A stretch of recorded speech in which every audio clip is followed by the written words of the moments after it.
Hello movie lovers, welcome to movie tracker. Malayalam movie Thalavan చూసిన తర్వాత ఒక్క మాటలో చెప్పాలంటే నాకైతే నచ్చిందండి. సస్పెన్స్ థ్రిల్లర్స్ ఇష్టపడేవారు అస్సలు మిస్ అవ్వద్దు ఈ మూవీని. సోనీ లీవ్లో తెలుగు వెర్షన్లో కూడా అవైలబుల్లో ఉంది. సినిమా స్టోరీ ఏంటంటే కేరళలోని ఓ పోలీస్ స్టేషన్లో సిఐగా జయశంకర్, ఎస్ఐగా కార్తిక్ పనిచేస్తుంటారు. వీరిద్దరికీ అస్సలు పడదు. అలా వీరిద్దరి మధ్య గొడవలు జరుగుతున్న సమయంలో ఓ రోజు జయశంకర్ ఇంట్లో ఓ మహిళ డెడ్ బాడీ దొరుకుతుంది. ఆమెను జయశంకరే హత్య చేశాడని పోలీసులు అతన్ని అరెస్ట్ చేస్తారు. ఆ కేసును కార్తిక్ ఇన్వెస్టిగేషన్ చేస్తాడు, కానీ క్లూస్ మాత్రం దొరకవు.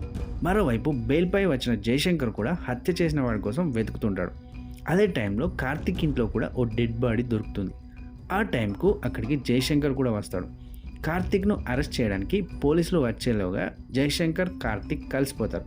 వారిద్దరు కలిసి అసలు హత్యలు ఎవరు చేస్తున్నారు, హంతకుడు ఎవరు అని కనిపెట్టడమే మిగతా స్టోరీ. ఈ మూవీలో ప్లస్ పాయింట్స్ వచ్చేసి బిజ్ మీనన్, ఆసిఫ్ అలీ మధ్య వచ్చే సీన్లు ఇంట్రెస్టింగ్గా ఉంటాయి. చివరి వరకు హంతకుడు ఎవరు అనేది అస్సలు ఎక్స్పెక్ట్ చేయలేం. ఇక ఈ మూవీలో కొన్ని చోట్ల ల్యాగ్ సీన్స్ ఉండడం ఈ మూవీకి అతిపెద్ద మైనస్ పాయింట్ అని చెప్పచ్చు. ట్రిమ్ చేసుంటే ఇంకా బెటర్ ఫీలింగ్ వచ్చేదేమో. ఇన్వెస్టిగేషన్ సీన్స్ మాటల్లో చెప్పడం నాకైతే నచ్చలేదండి. క్లూస్ వెతికి హంతకుడిని పట్టుకుంటే ఇంకా ఇంట్రెస్టింగ్ ఉండేది. మొత్తంగా మూవీ చూడాలా వద్దా అంటే ఒకసారి ఈజీగా చూసేయచ్చు. సో ఇదండి తలవన్ మూవీ రివ్యూ.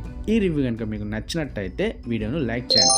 అలాగే మరిన్ని interesting and latest movies reviews and updates కోసం మన ఛానల్ మూవీ ట్రాకర్ని సబ్స్క్రైబ్ చేసుకోండి. That's it friends, thank you for watching this video. Have a good day. By by. జై హింద్.